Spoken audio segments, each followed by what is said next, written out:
Vérvételből nem derül ki a szintje.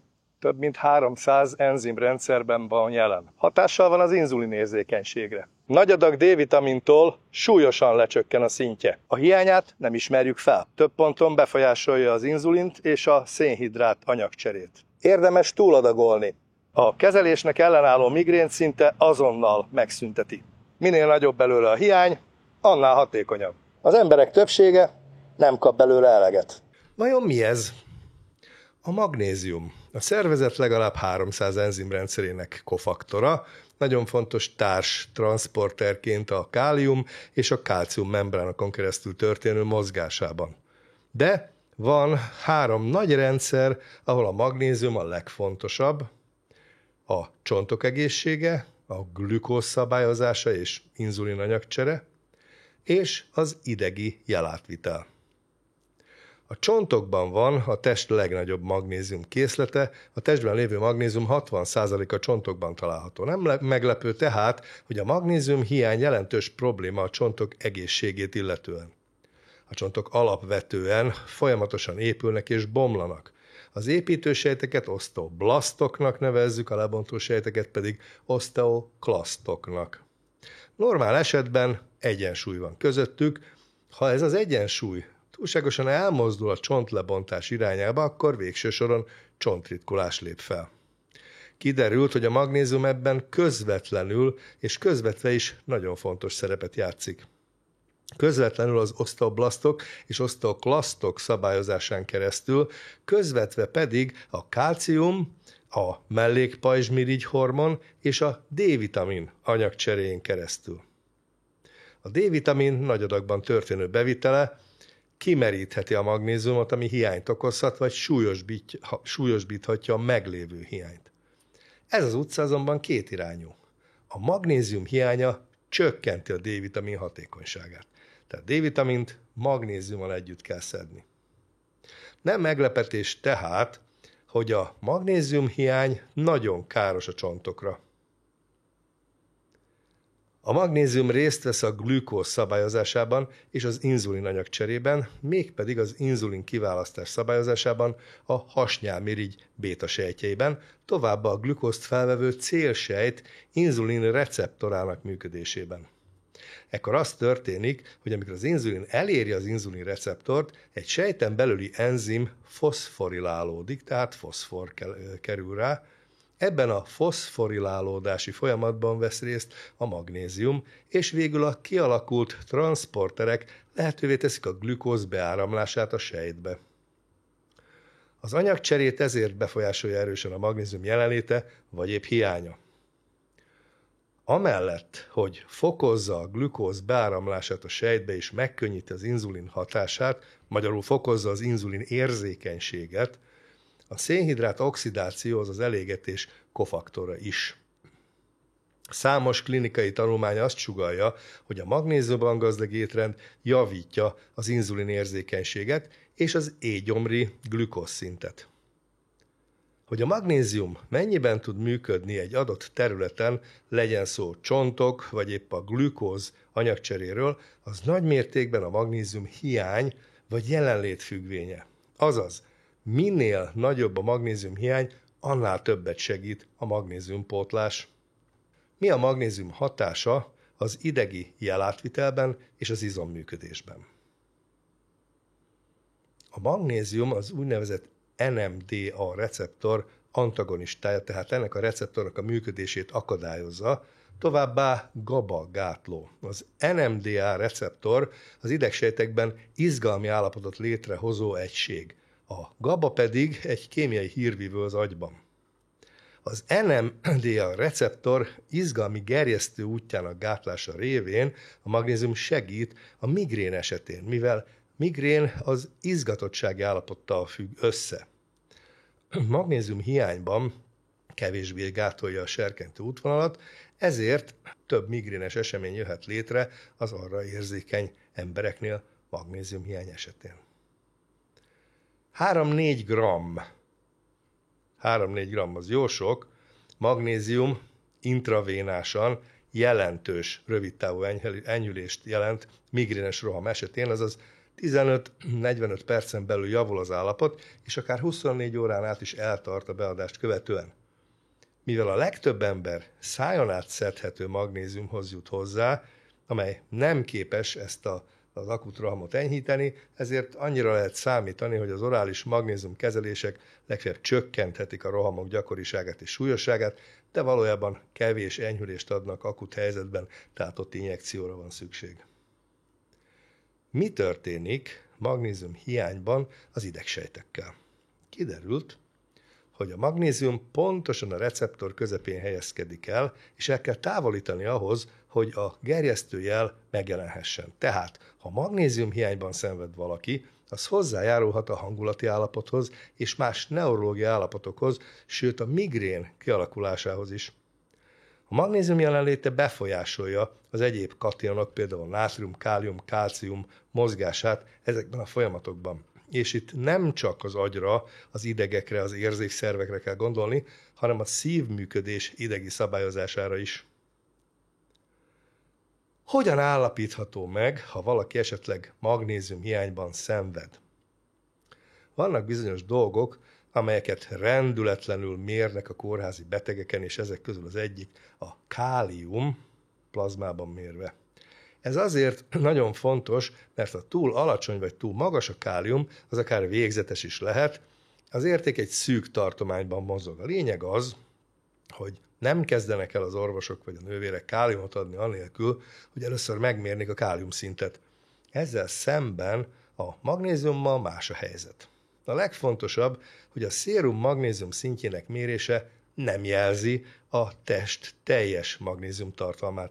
A szérumban a test magnézium tartalmának csak elenyésző része, olyan 1% körüli része található.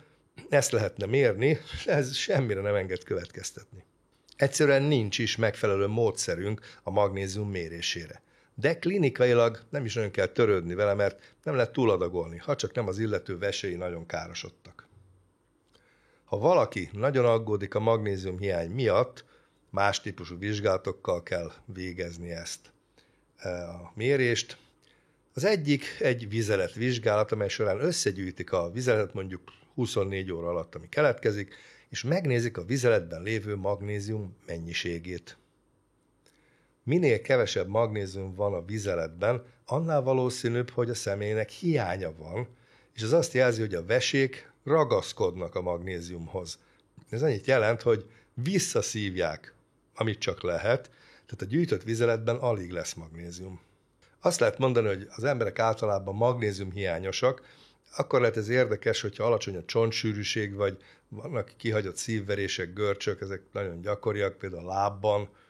A lényeg, hogy nem kellenek a kínlódos mérések, ezeket egyszerűbb magnéziumot adni, mert nem lehet túladagolni, még egyszer mondom, ha a vesefunkció egyébként rendben van. Na most, milyen gyakori ez a magnézium hiány? SAC per kb. Ugye nem lehet mérni, tehát nagyon nem lehet tudni.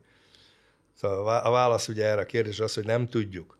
Nem mérhető megfelelően, ezért ilyen jellegű tanulmányokat nem is végeztek. A szérumszintek nem tükrözik azt, ami a sejteken belül, illetve a csontban történik. Leegyszerűsítve azt lehet mondani, hogy a magnézium kb. 60%-a a csontban, 30%-a a sejtekben, és 1%-a van a sejten kívüli folyadékban, tehát ebbe bele tartozik ugye a szérum is. Miért alakulhat ki magnézium hiány?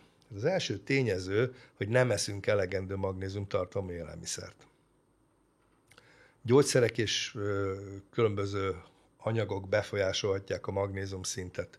Úgy szintén sok gyógyszert szednek az emberek, vízhajtókat, vérnyomáscsökkentőket, bizonyos más típusú gyógyszereket, amelyek rontják a magnézium felszívódását a veséből. Ezekről mindjárt egy kicsit bővebben fogunk beszélni. A magnéziumvesztés normál testműködés során is megtörténik. A normál körülmények között a magnézium ugye átszűrődik a vesén, a vesék alapvetően mindent kidobnak először, aztán visszahúzzák azt, amire a szervezetnek szüksége van valójában. Így először kikerül az összes magnézium is, majd a vesék visszahúzzák kb. 95%-át, tehát így mondjuk azt, hogy 100 mg-ot veszítünk el vizeletürítés miatt. További 20 mg-ot veszítünk a bélrendszeren keresztül, Ez tehát napi 120 mg veszteség normál testműködés következtében. Hogyha egy személy vizelet szintje jelentősen alatta van ennek, akkor nagyon gyanús, hogy magnézium hiányos, mivel a veséknek még azt a keveset is vissza kell szívnia. A magnézium napi javasolt adagja férfiaknál 420 mg, nőknél 320 mg. Ha megnézzük az étrendi felméréseket, az átlag ember kb. Csak 250 mg-ot fogyaszt naponta. Tehát napi 100-150 mg magnéziummal kevesebb a bevitel, a szükségesnél ennél rövidebb, amit megeszünk, vagy bejuttatunk. Ebből azt a következtetést lehet levonni, hogy szükség van magnézium kiegészítésre. Mondom ezt annak ellenére, hogy nem vagyok híve a kapszulaevésnek. Honnan jöhet étrendi magnézium? Hát egy összefoglaló táblázatot csináltam erről. Nem vettem külön a különböző fajta élelmiszer típusokat, egyben van a hús, a hal, zöldség, különböző tejtermékek és magvak. Na hát itt azt lehet látni, hogy a tökmagban van jó sok magnézium, aztán a lenmagban, napraforgó magban. A napraforgó 325 mg-ot tartalmaz, kesudió 292 mg, mandula 270 mg. Van itt aztán egy csomó olyasmi, ami nekünk annyira nem érdekes, mert nem lehet hozzájutni ezekhez otthon, de például van itt olyan, hogy azt mondja, nem zsíros amerikai sajt, 10 dekában már csak 115 mg magnézium van, aztán van a főzött atlanti makréla, hát valami tengeri hal, ebben már csak 97 mg van a 10 dekában. Van itt aztán főzött nagy fehérbab, 10 dekában 63 mg van csak, tehát nem olyan egyszerű ezt a magnéziumot beszerezni, leginkább magvakból, dióból, olajos magvakból lehet. Na, mi okozhat még magnézium hiányt? Hát leggyakrabban a reflux, gyomorég és gyomorfekély kezelésére felírt úgynevezett protonpumpa gátló gyógyszerek okozhatják. Talán még gyakoribb, és amin az embernek igazán gondolnia kell, az alkohol szerepe. Az alkohol vízhajtó, és ez fokozza a magnézium kiválasztását is a veséből, így a napi 100 mg magnézium vesztés helyett napi 150 vagy 200 mg-ot veszíthet valaki, ha alkoholizál. A magnézium vesztő gyógyszerek másik csoportja a kacs diuretikumok. Ezek olyan gyógyszerek, amelyeket a vérnyomás kezelésére használnak, növelik a magnézium kiválasztását is a vesén keresztül. Ezen felül bármilyen krónikus hasmenés, bélbetegségek jelentősek lehetnek. Érdekes, hogy a testmozgásnak nincs hatása a magnézium szükségletre.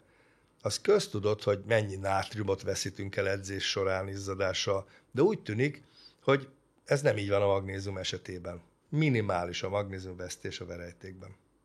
Egy további érdekes kérdés a magnézium kiegészítőkénti fogyasztása.